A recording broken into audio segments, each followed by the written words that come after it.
말씀은 판단의 돌을 내려놓을 때 진짜 축복이 옵니다 라는 제목을 가지고 하나님 말씀을 증거하도록 하겠습니다. 우리 인생에 있어서 세상 사람들은 세상이 가장 중요하죠.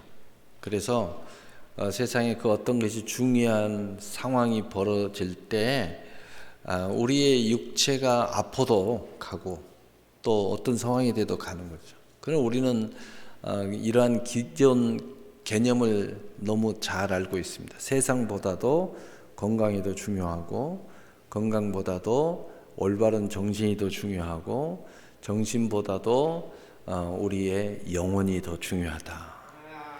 그래서 이 모든 세상에 있는 이 삶보다도 하나님의 나라가 더 중요하다.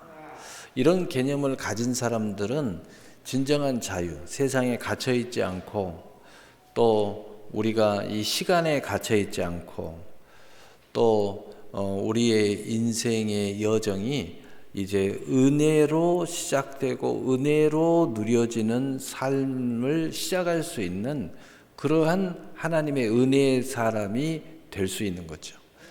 그래서 이러한 사고, 이러한 신앙의 사고를 가지면은 이제 어떤 은혜를 볼 수 있느냐?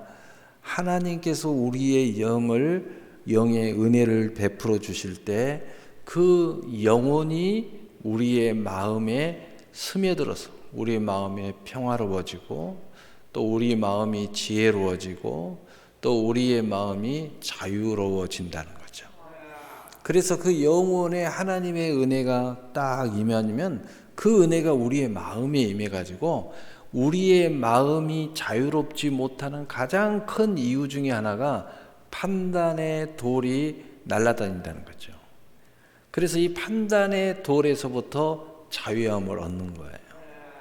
그런데 여기에 있어서 우리는 왜 그럴 수밖에 없느냐? 여러분, 세상 사람들도 열심히 사는 사람들은요, 좌우 뭐가 세상에 어떻게 돌아가는지 잘 몰라요. 여러분, IMF가 얼마 전에 있었던 것 같은데, 그런데 그 IMF를 굉장히 심하게 겪은 사람들이 있는가 하면 대부분의 사람들은 IMF가 왔어? 금모기를 하네? 이게 뭐야? 그냥 별 영향 없이 그냥 지나가 버려요. 근데 대부분의 사람들은 자기의 그 삶에 열정적으로 또는 매여서 또는 세상 말로 먹구멍이 포도청이면서 이렇게 열심히 살다 보니까 그게 뭔지 모르고 그냥 넘어가요.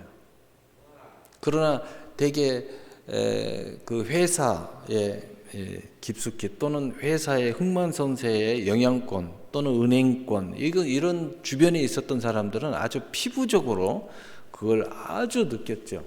그래서 많은 기업들이 무너지고 많은 은행들이 문을 닫고 많은 일들이 있었기 때문이죠.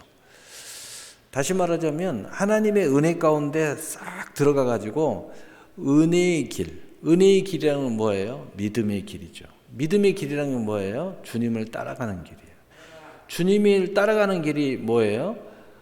바로 나에게 주신 그 은혜의 삶을 꿋꿋하게 나의 길을 가는 거예요.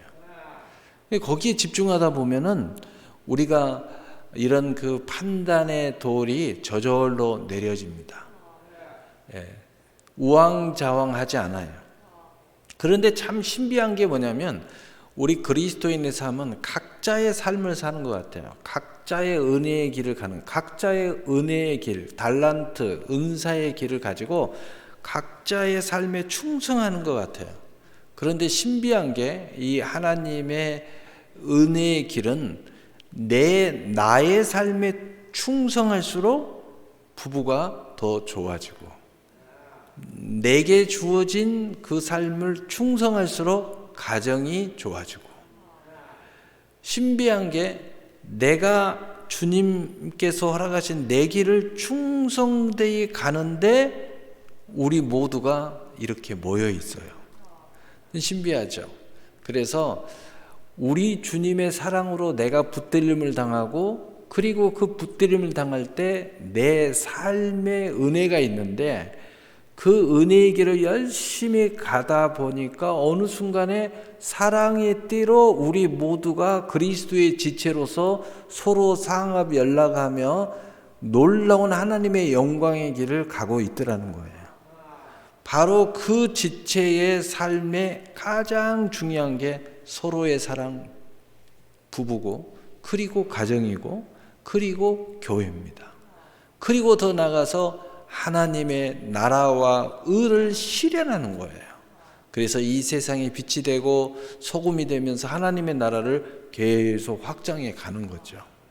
우리가 어디 있든지 간에 나의 삶을 살면 바로 거기에 하나님의 나라가 세워져요. 복잡하게 거룩한 일을 해야 하는 것이 아니에요. 내게 주어진 은혜의 삶을 굳굳하게 살면 되는 거예요. 그러니까 굉장히 자유로워지는 거죠. 굉장히 자유로워지는 거예요. 바로 그럴 때에 이 마음의 자유의 가장 큰 게 뭐냐. 이 마음의 자유가 올 때 인생의 자유가 오는 거예요. 그래서 이 판단의 도를 내려놓는다는 것은 마음의 자유뿐만 아니라 인생의 자유로움이 있게 되는 겁니다. 그래서 여러분의 삶이 자유로워지는 거예요.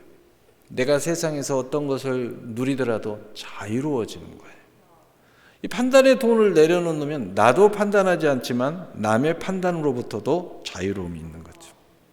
우리는 항상 이 부분에 있어서 어려움을 겪을 때마다 이런 이야기를 합니다. 하나님께서 다 판단하실 것입니다. 나는 판단하지 않겠습니다. 여러분이 굳이 뭘 분별하겠다고 힘들게 짐을 지겠다고 이렇게 할 필요가 없어요. 하나님께서 다 하실 것입니다. 나는 나의 인생도 내게 주어진 것을 굳굳하게 살 뿐 내 인생도 스스로 판단하지 않습니다. 여러분 바로 여기에서부터의 진정한 자유로움, 풍요로움, 그리고 인생의 그 즐거움의 극대화가 시작되는 거예요. 여기서부터 출발되는 거죠. 바로 우리가 이것을 생각하면서 오늘 말씀을 이제 우리가 듣고 은혜를 나누면 더 우리가 하나님의 이 깊은 섭리, 이 판단의 도를 내려놓게 하시는, 심지어는 예수님조차도 오늘 본문에 나도 판단하지 않겠노라 하신 그 말씀 한마디가 우리에게 묶인 많은 실타래가 풀어질 수 있다는 것을 믿고 오늘 말씀을 들으시길 바랍니다. 하나님의 이 최고의 사랑은 하나님의 독생자를 우리에게 보내주셔서 모든 정죄와 죄와 사망으로부터 자유를 주신 것입니다. 그래서 로마서 8장 1절에 그러므로 이제 그리스도 예수 안에 있는 자에게는 결코 정죄함이 없나니 이는 그리스도 예수 안에 있는 생명의 성령의 법이 죄와 사망의 법에서 너를 해방하였음이라. 아멘. 그러므로 하나님의 자녀들은 진정한 자유자임을 늘 체험하고 복음을 듣고 나갈 때에 특별히 오늘 말씀의 제목 판단하지도 판단받지도 아니하는 그러한 자유를 늘 체험하면서 그 본이 되어야 할 줄을 믿으시기를 바랍니다. 먼저 첫째로 모든 판단의 도를 내려놓아야 한다는 것입니다. 그래서 요한복음 8장 7절에 그들이 묻기를 맞이 아니하는지라 이에 일어나 이르되 너희 중에 죄 없는 자가 먼저 돌로 치라 하시고 아멘. 우리 모두는 죄인으로 돌을 내려놓아야 할 필연성을 가지고 있다는 거죠. 만약에 돌을 들으면 앞뒤가 안 맞는다는 거죠. 그래서 예수님께서 그렇게 말씀하시는 거예요. 판단으로 시작하여 정죄하고 돈을 들게 되는 것입니다.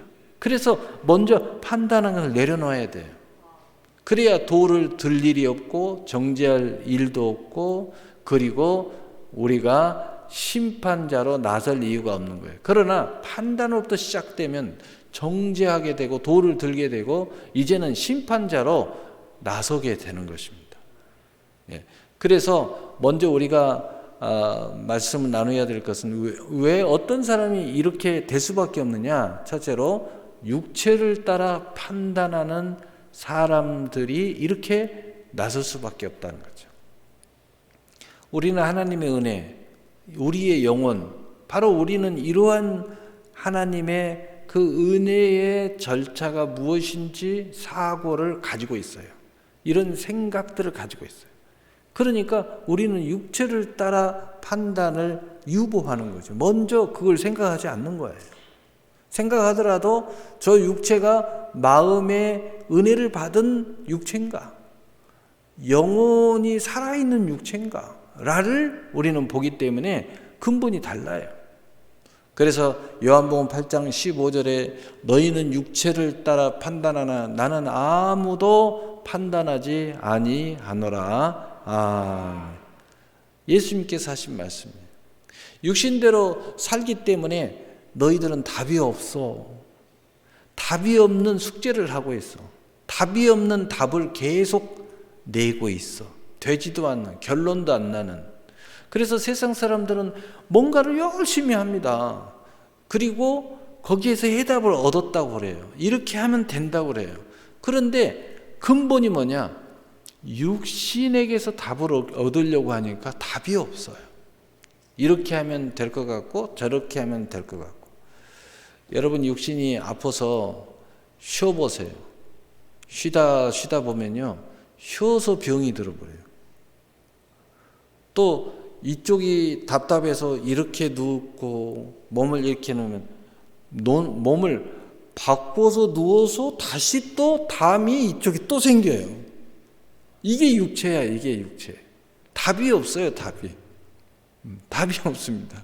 그래서 육신으로 판단하기 때문에 답을 찾지 못하고 그러다가 죽어버립니다. 육신대로 살고 판단하기 때문에 결국은 할 짓이라는 게 이게 정말 좋은 것이라고 생각했는데 결국은 죽을 짓을 하는 거예요. 결국은 더 문제만 키워요. 자꾸 문제만 일으켜요. 그래서 죽을 짓을 하고 반드시 죽음에서 자유하지 못하고 오히려 더 그 죽음 안에 갇혀버리고 살고 말아버리게 된다는 거예요. 그래서 로마서 8장 13절에 너희가 육신대로 살면 반드시 죽을 것이로되 영으로서 몸의 행실을 죽이면 살리니. 여러분 온몸이 아파도요 그 안에서 자꾸 해결하려면 답이 없어요. 여기 고치려고 하면 그것 때문에 또 다른 데가, 또 이것 때문에 다른 데가 계속 와전이 돼요. 그러면 이 근본의 문제를 어떻게 해결해야 한다고요? 영으로 해결해야 한다고요. 그러므로 우리는 어디서부터 출발해야 되느냐? 오늘 판단이니까 우리 마음에서부터 출발해야 되는데, 그러므로 아무도 판단하지 말아야 한다는 거예요. 우리는 서론에서 이야기했죠. 그러려면 먼저 우리의 영혼이 복을 받아야 된다. 하나님의 은혜가 있어야 된다. 왜 판단합니까?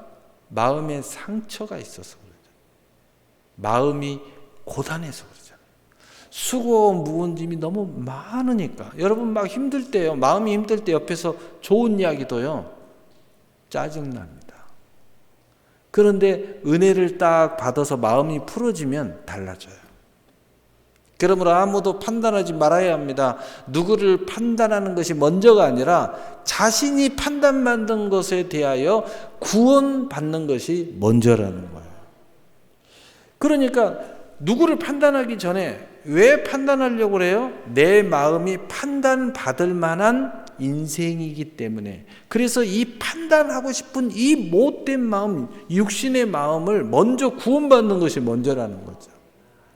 그러므로 그것에서부터 내가 먼저 탈출하게 되면, 이 상처로부터 탈출하고 이 수고하고 무거운 짐의 마음의 고단함에서부터 탈출하게 되면 나는 아무것도 판단하지 않는 것에서부터 다시 인생을 출발할 수 있게 된다는 거죠.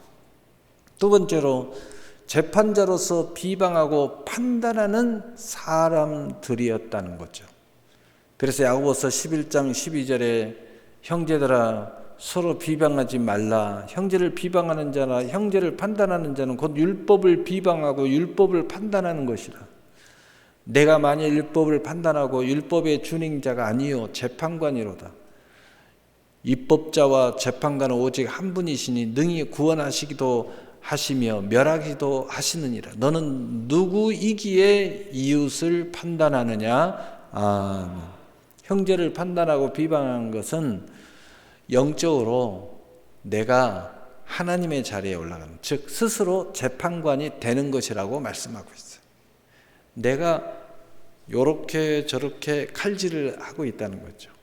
근데 우리는 이미 알지만 그런 위치에 있는 것이 아니라 누구든지 하나님의 법을 준행하는 위치에 있는 사람들이야. 나는 그 하나님의 온 우주와 우주의 은혜의 법을 준행해야 할 입장에 있다는 거죠. 여러분이 건강하려고 하면 이 준행한다는 것은 한마디로 하나님의 법인데, 율법을 이야기하는데, 그러나 이 말씀 안에는 뭐가 다 들어가 있냐면 우리의 존재 자체가 영혼의 그 법에 잘 따라가야 할 입장에 있다는 거죠. 마음의 법에 잘 따라가야 하는 입장이죠. 다시 말해서 우리의 육체도 생리가 있는데 생리의 법을 잘 이해하고 그 법을 따라가야 우리는 건강해지는 거죠. 우리가 자연 속에 있잖아요. 그러면 자연의 법칙이 있는데 자연의 법칙을 잘 따라가줘야 우리의 모든 삶이 윤택해진다는 거예요. 그러니까 하나님의 법을 준행한다는 뜻은 이 모든 걸 다 포함하고 있어요. 우리는 그런 위치라는 거죠.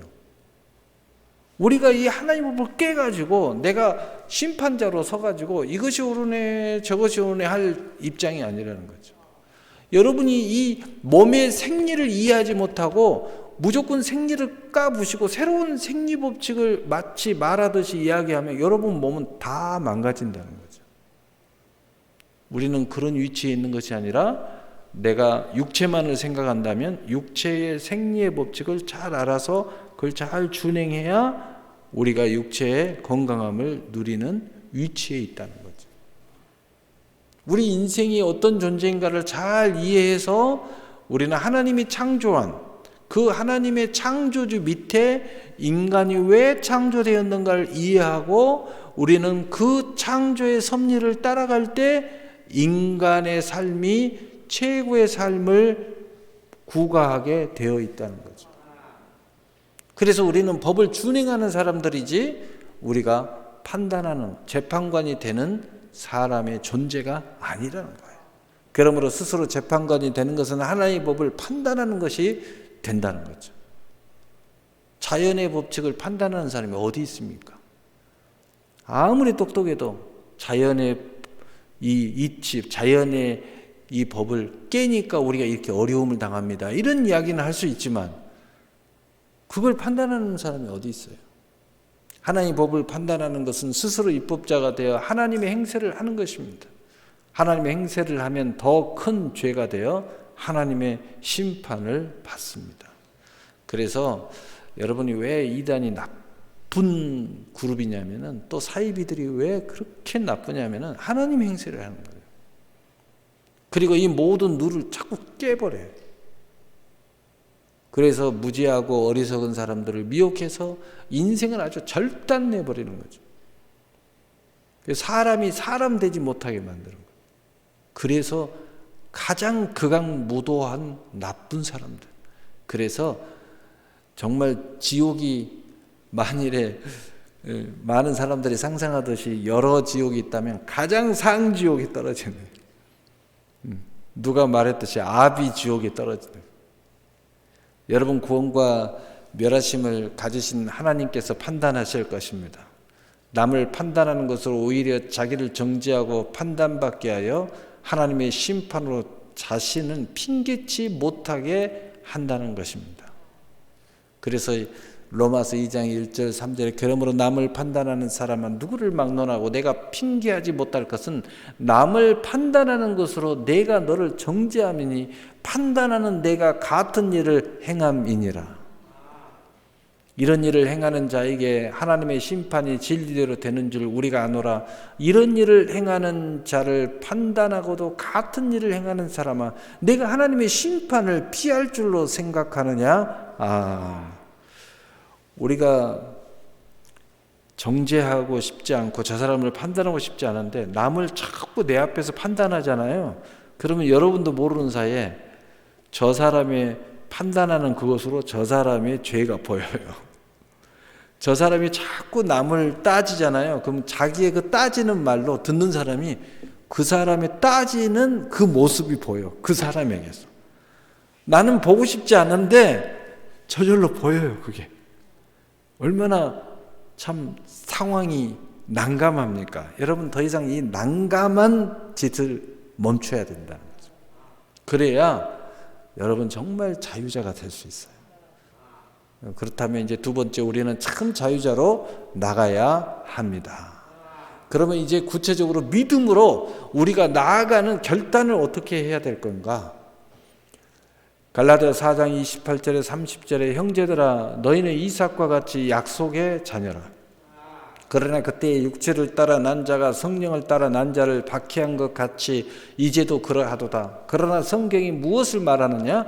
여종과 그 아들을 내쫓으라. 여종의 아들이 자유 있는 여자의 아들과 더불어 유업을 얻지 못하리라 하였느니라. 아멘. 우리는 이삭과 같이 약속의 자녀라는 것을 꼭 믿음으로 고백하고 생각해야 된다. 그러므로 약속의 자녀를 박해하는 여종과 아들을 내어 쫓아야 됩니다. 믿음을 박해하고 은혜를 박해하고 내게 주신 약속이 무너지게 하는 모든 것들을 쫓아야 된다.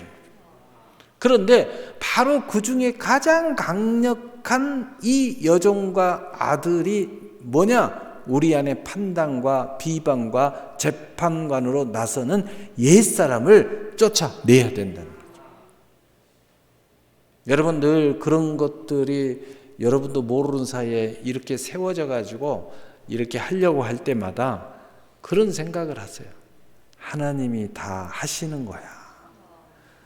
우리는 하나님의 은혜대로 은혜의 길을 가면 되지.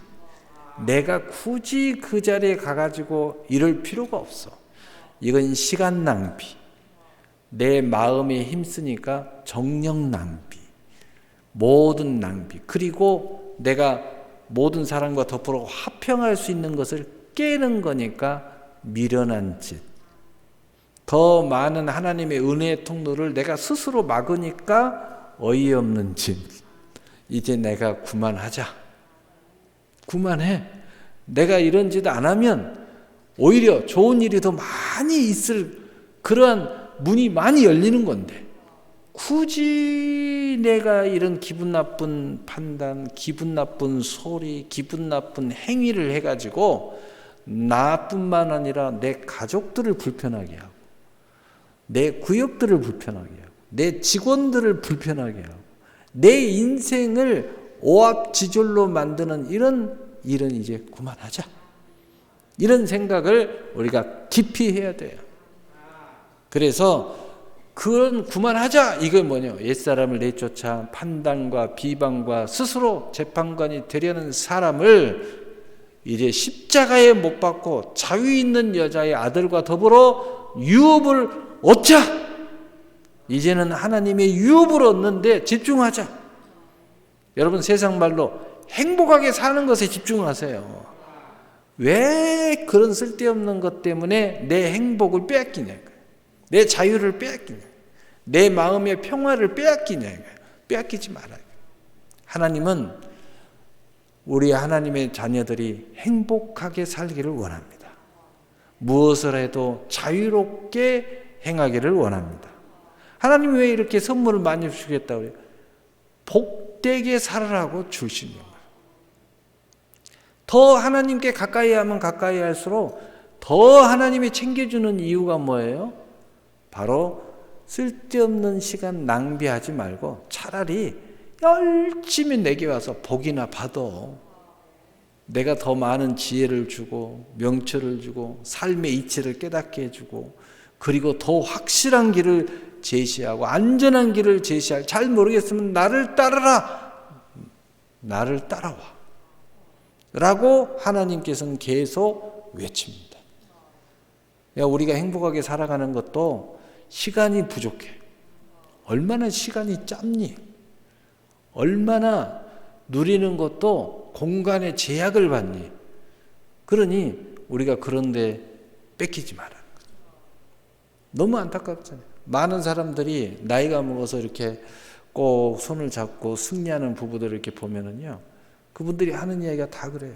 우리가 어쩌자고 그렇게 젊었을 때 쌈박질을 했는지 모르겠다고, 다 부질없는 짓을 했다고, 지나놓고 보니까 다 쓸데없는 짓이었다고.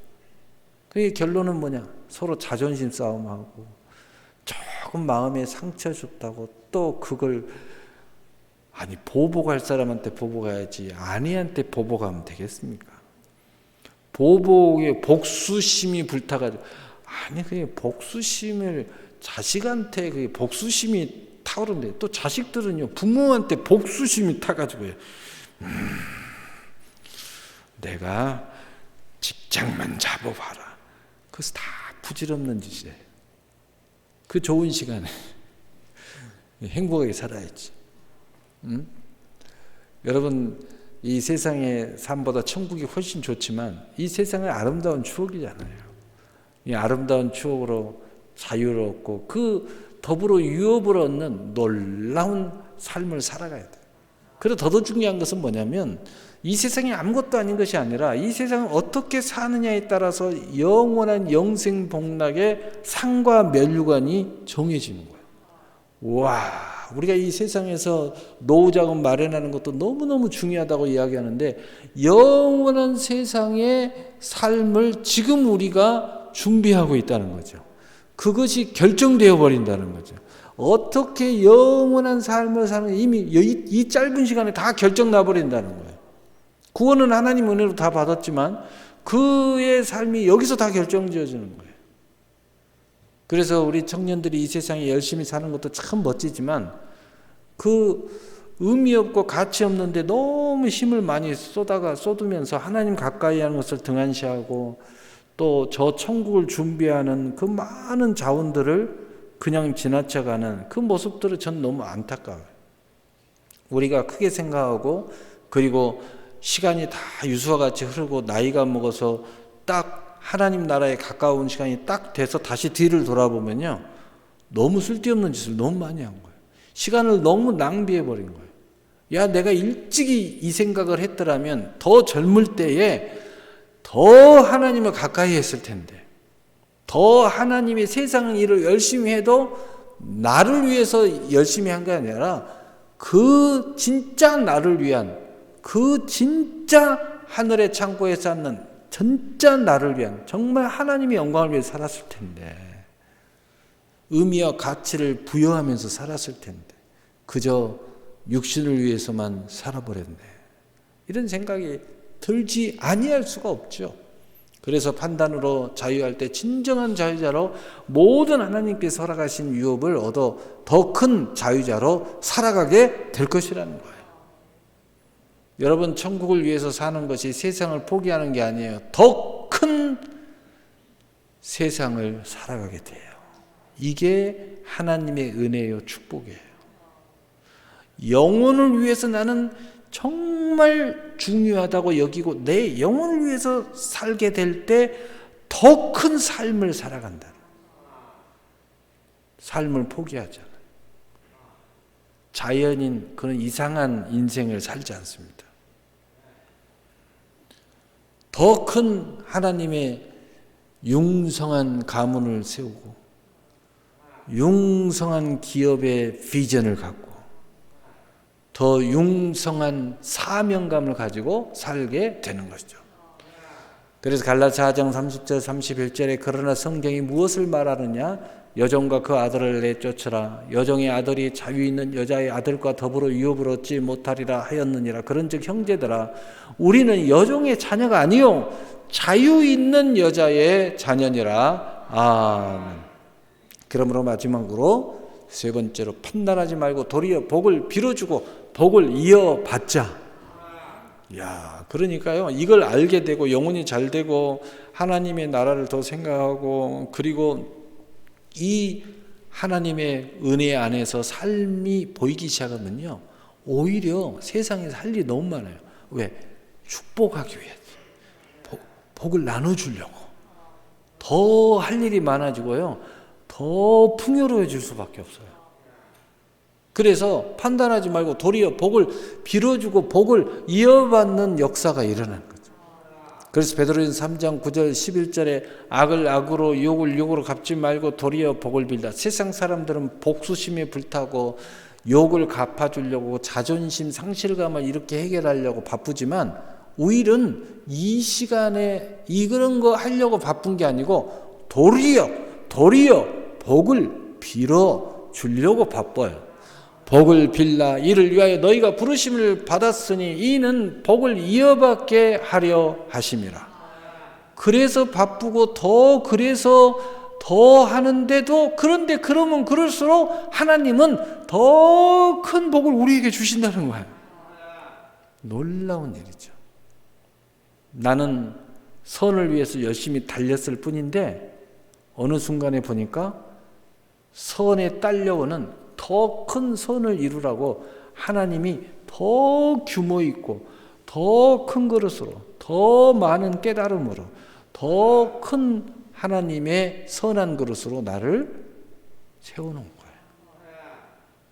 여러분, 그런 사람들 너무 많아요. 세상에서도 간증하는 거 보면은요, 정말 세상의 그 은혜를 깨닫고 내가 이제 선한 마음 말고 전력 질주를 했는데 어느 순간에 높은 데로 올라가 있는 거예요.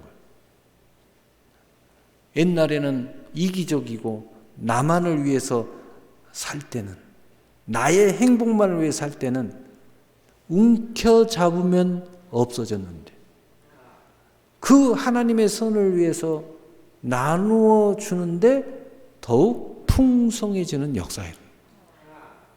우리 찬송이 있잖아요. 움켜잡으면 없어지고 나누어지면 풍성해져. 이런 놀라운 역사가 일어나는 거예요. 그러므로 생명을 사랑하고 좋은 날 보기를 원하는 자는 혀를 금하여 악한 말을 그치며 그 입술로 거짓을 말하지 말고 악에서 떠나 선을 행하고 화평을 구하며 그것을 따르라. 아멘. 사랑하는 성도 여러분, 우리는 생명을 살아가는 사람들인 것을 믿습니다. 우리 모두는 좋은 날 보기를 원하는 사람인 것을 믿습니다. 아멘. 그러므로 판단과 비방 등의 악에서 떠나야 합니다. 이제부터 선을 행하고 화평을 구하며 악을 악으로 욕을 욕으로 갚지 말고 도리어 복을 빌어주는 사람이 되어야 하는 것입니다. 그 이유는 하나님께서 축복하는 사람으로 부르셨기 때문입니다. 그렇게 하게 하심으로 우리가 성경의 모든 복을 믿음대로 이어받게 하시는 시스템을 자동으로 작동하게 하나님이 만들어 놓으셨다는 거예요. 이렇게 하면, 이렇게 할수록 그냥 자동으로 그렇게 작동이 막 되는 거예요. 우리는 축복하는 사람이라는 것을 늘 자동적으로 여겨져야 할 것입니다. 하나님은 우리 모두가 하나님의 영광에서 영광으로 참여하기를 원하시는 깊은 뜻을 알기를 원하십니다. 그래서 데살로니가후서 1장 12절에 우리 하나님과 주 예수 그리스도의 은혜대로 우리 주 예수의 이름이 너희 가운데 영광을 받으시고 너희도 그 안에서 영광을 받게 하려 함이라. 아멘. 오늘 말씀을 마치겠습니다. 우리 안에 있는 상처와 많은 희노애락이 판단하게 하고 정죄하고 원수를 갚게 하려고 만들고 있습니다.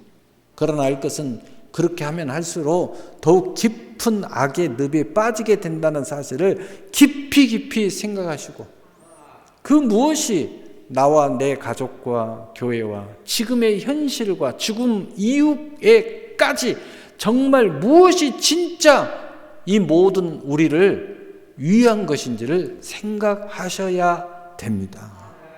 그래서 고린도전서 4장 3절에 너희에게나 다른 사람에게나 판단받는 것이 내게는 매우 작은 일이라. 나도 나를 판단하지 아니하노라. 그것이 더 큰 하나님의 그 뜻을 이루고 그 영광에 참여하는 것이라는 거예요. 우리가 진짜 해답은 하나님께 있다는 사실 정도의 은혜가 있다면 모든 해답이, 모든 결론이, 모든 심판이, 모든 판단이 하나님께 있다는 정도의 은혜를 가지고 있다면 이제는 판단하지 마세요. 판단받지도 마세요. 오히려 축복하시기를 바랍니다. 여러분 자신도 끝없이 스스로를 축복하세요. 그래서 제가 이야기하잖아요. 믿음 자체는 온전하지만 너무 큰 믿음과 나를 비교하지 마세요. 때가 되면 여러분이 지금 못한 것을 그때 할 수 있어요. 축복도 너무 큰 축복과 남의 축복과 비교하지 마세요. 지금 내게 주어진 축복에 집중하세요. 그때 여러분은 그 비교되었던 그 축복에 어느덧 참여하게 되는 거예요. 지금 내 믿음의 크기를 너무 생각하지 마세요. 여러분의 은혜대로 믿음대로 충성하세요. 그러다 보면 여러분은 어느 순간에 모든 걸 할 수 있는 믿음이 돼 있어요. 그래서 믿음도 제가 자유하라는 거예요. 그래서 고린도전서 4장 4절 5절 6절에 내가 자체가 아무것도 깨닫지 못하나 이로 말미암아 의롭다함을 얻지 못하노라. 다만 나를 심판하실 이는 주시니라. 그러므로 때가 이르기 전 곧 주께서 오시기까지 아무것도 판단하지 말라. 그가 어둠에 감추인 것을 드러내시고 마음의 뜻을 나타내시리니 그때 각 사람에게 하나님으로부터 칭찬이 있으리라. 아멘. 하나님께서 다 판단하시고 심판하실 것입니다. 그리고 우리가 성장을 원하고 우리가 온전함을 원하신다면 하나님께서 다 해주시고 때마다 회개도 일으켜주시고 때마다 어느 순간에 나도 그 온전함에 참여하게 하실 것입니다. 밑에 있던 중간에 있던 위에 있던 최상의 하나님의 자녀들이고 존귀한 사람이고 특별한 사람들이고 하나님의 은혜의 사람인 것을 하나님이 알기를 원하십니다. 그러면 우리는 생명을 사랑하고 좋은 날의 주인공으로 살면서 하나님으로부터 칭찬받는 삶으로 살아가면서 멋지고 아름답고 금생과 내생의 약속이 있는 행복한 열정이 있는 축복의 사람이 되시기를 예수 그리스도의 이름으로 축복합니다. 축복합니다. 아멘.